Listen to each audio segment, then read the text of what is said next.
Verilog has many operators. We have seen the ones that manipulate the bits and gives me the different ands and ors. And as it turns out that it also has arithmetic operators because these operations are pretty common. So taking a look at this table in here, it shows me that in addition to the bitwise operators like the and the not and the so forth and it's like in the or, it also gives me arithmetic operations. And specifically, I can do addition, subtraction, multiplication, and multiplication and division, and also modulo as well, which is a remainder. So, well, that means I didn't have to do any of these full adders and n-bit adders and whatnot. However, what I wanted to do is I wanted to show you the different Verilog techniques, specifically how to parameterize code and make it more generic. Also, how to utilize hierarchical design in your code. So just utilizing the operators, as you're going to see shortly, is a pretty straightforward way, and it's easy, but it doesn't show me all these different techniques in Verilog, and that's why I opted to show you how to implement the full adders and the half adders. And in addition, I thought it's a good review for all these adders, so for all these like methods and techniques from digital logic. But now what I want to do is I want to show you really like if you're writing really large code and you wanted an adder, of course you can go ahead and take all the code that I just showed you and just include it in your project and use it as it is. However, generally speaking, you're just going to use the addition operator. So let me show you how we can actually write those, or how do we use them. Alright, so I went ahead and I created a module in here and I called it Arithmetic Operators, and we're going to be testing all the different operators. Well, actually, I'm just going to show you these with this with the addition and the subtraction and multiplication and everything else is pretty similar. However, I just want to cover, there's a little tiny subtlety here and I'm going to cover it. So let's get started. So what I want to do is I'm going to create this and I'm going to make it actually parameterized so that my code is pretty generic. You're going to see that most of the code I write is parameterized because for some reason or another I think I'm going to use it later. So I tend to parameterize my code. And in here I have, let's say, well, I'm doing arithmetic, so I need a couple of inputs and each one of them is going to be an n bit. And by default I set it to 4, but you can set it to whatever you want. You can say x comma y, but in some cases I'm just going to show you can actually do it that way too. And the reason why I'm doing it in a couple of lines is because maybe this one you want it to be an m and the other one is n because you want two different bit sizes. However, this isn't what I want to show you in this video, so I'm just going to leave it. I just wanted to show you that it's possible. And of course we have an output and the output will be of the same size, at least for now. Okay. And another output here, this just gives me the result of the summation or subtraction if you're testing subtraction. I'll also show you towards like I'm going to build into that, but I'm going to also show you a carry out and also an overflow signal. At the beginning I'm not going to use them, but later on I will, but I'm just writing them right away for now. Okay, so how do I do summation? Well, taking a look at this table, the summation is just a plus sign. So I'm going to say assign because it's a continuous assignment. It doesn't live in an always statement. It's a structural. So we're going to do, or data flow. Okay, so we're going to do s equals x plus y, and that's pretty much it. That does a parameterized n-bit adder. Okay, multi-bit adder, that is. So how do I test it? Of course, you can test it to the board, but what I did is I went and I created a test bench for it, and I'll show you how to write these test benches in a later video. But for now, all I care about is actually the result of these tests. So let's do this in here. We'll see it. So what I'm doing is first, we want to think, are x and y signed or unsigned? Remember, it's like everything you can see is just the patterns of ones and zeros. And the simulation test bench in here allows me to change or select the radix. So technically, I can see them as patterns of ones and zeros, but for sake of simplicity now I'm going to start with unsigned decimal, kind of like how we started the whole segment or the whole module. So all numbers we have now are interpreted as unsigned numbers. So what are these numbers in here? You will see that I have an x, I have a y, and I have the sum, and of course the c out and the overflow and the n. The n is just a parameter and it's just taking the value 4, so you can technically ignore it. In here you see these in blue because so far I haven't implemented the C out or the overflow, and the blue line tells me that it's actually Z. Okay, that's the value Z, and you can see it in here. It's actually high impedance, or technically you can think about it as disconnected, that it's just a wire flying around, not connected to anything. Anyway, for now I don't care about these because I didn't implement them. What I care about is like, is it implementing the summation correctly? So at this point in here I have my x to be 6 and my y to be 3, and the answer is 9, which is correct. Okay, and here I have 10 and I have 3, and the answer is 13 with the summation. Here I have 6 and I have 13, and what did I get? I got I believe 3. And you probably would realize that you got something that you need to carry out from this. 6 plus 13 is 19, which doesn't fit in 4 bits, and this is what we got, 3. And if you think about it, 3 plus, if I have a carry out which is 16, it will be a 19, so that's correct. So what that tells me is you need a way to include the carry out.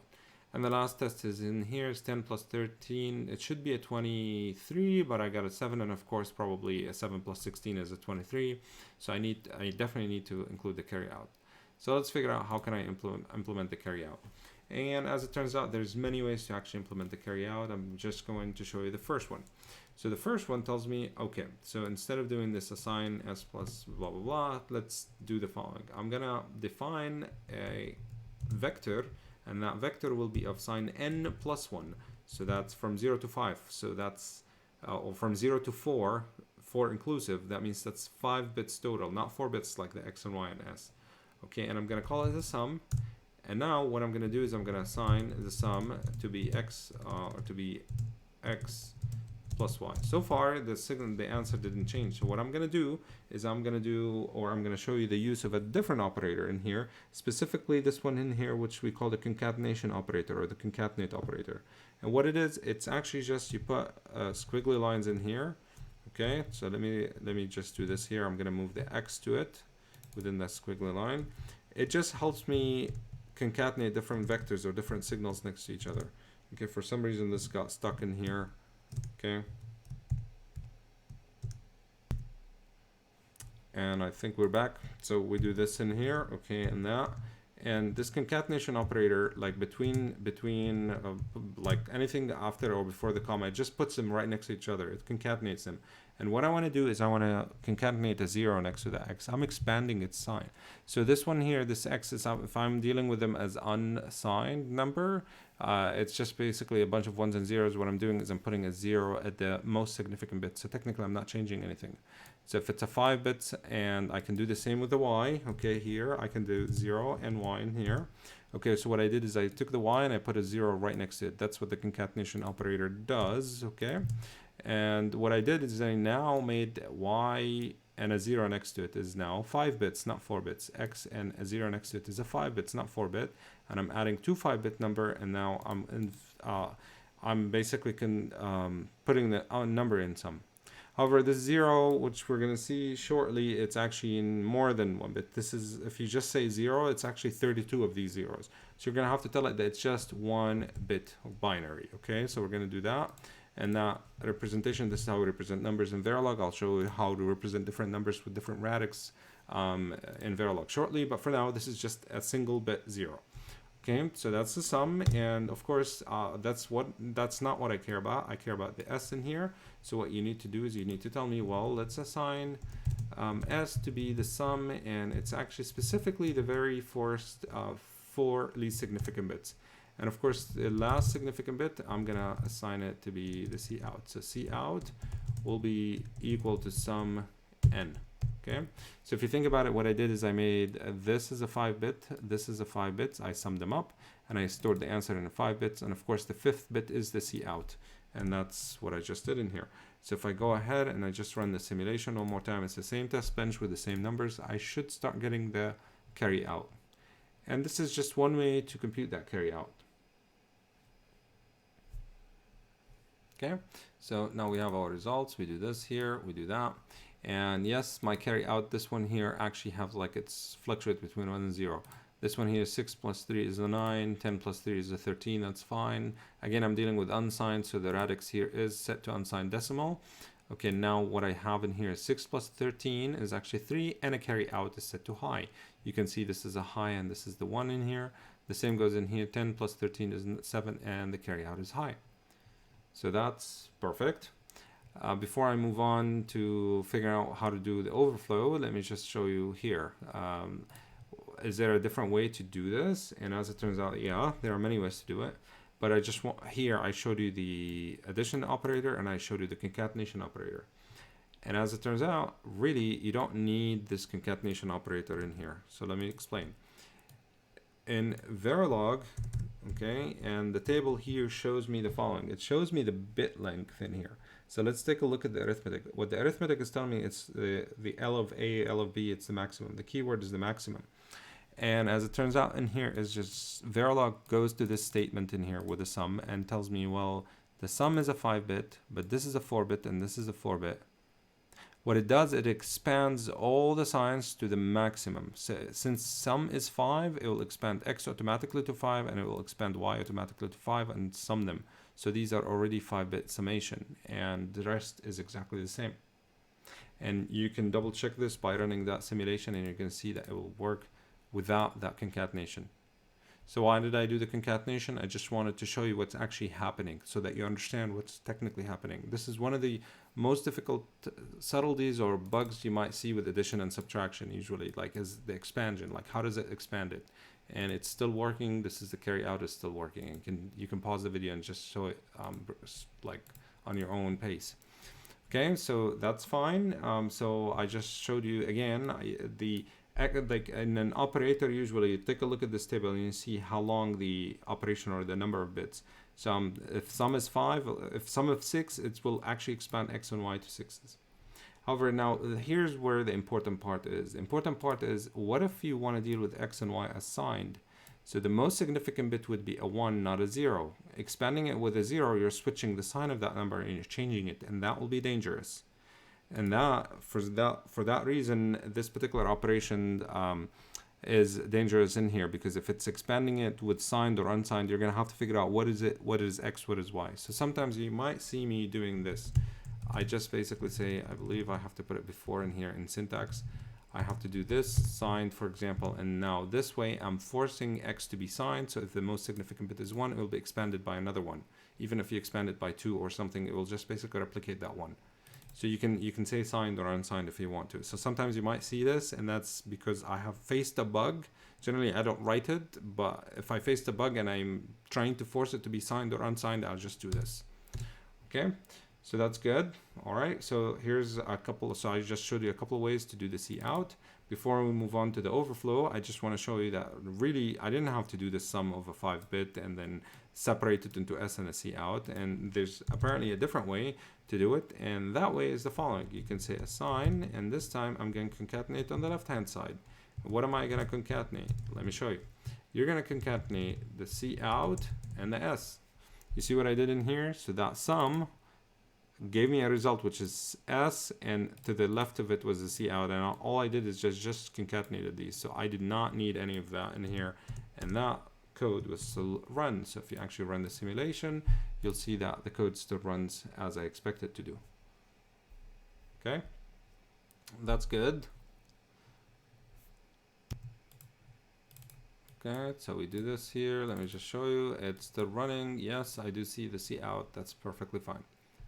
Okay, so now what I want to do is I want to just move on to introducing the overflow.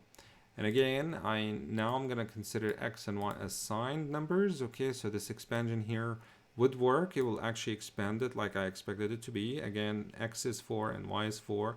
However, this number in here, the concatenation, the final number is going to be 4 plus 1, which is 5. So it's going to expand x and expand y. And as it turns out, Verilog by default expand it using what we call signed expansion. So if the most significant bit of x and y is 0, it will do a 0. If x is 1, it will just expand it to 1.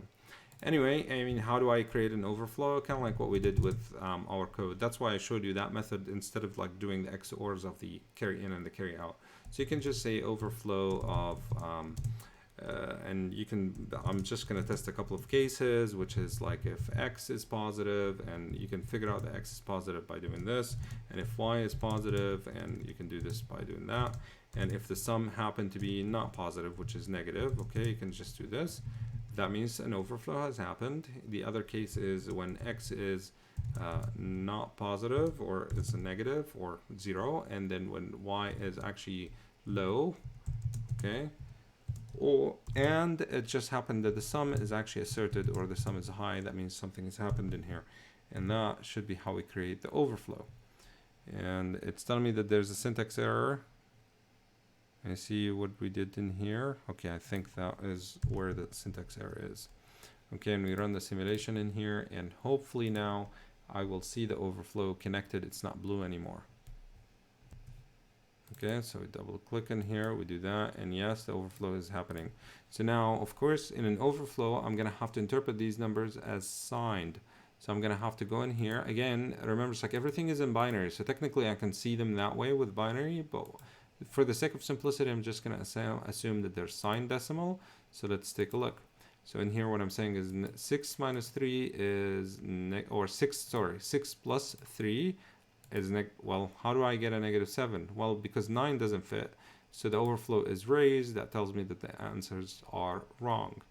Okay, and remember, it's like the carryout is meaningless at this point now because I am dealing with signed numbers. So -6 plus 3 is a -3, and the overflow is low. That means the answer is correct, and of course it is correct. And then here again, a 6 minus 3 should be a 3, and the overflow is low. That means the answer is correct. And the last one is a -6 -3, and I got a 7 because -6 -3 is -9, doesn't fit in 4-bit, and the overflow is high, telling me that the answer is wrong, and it is working.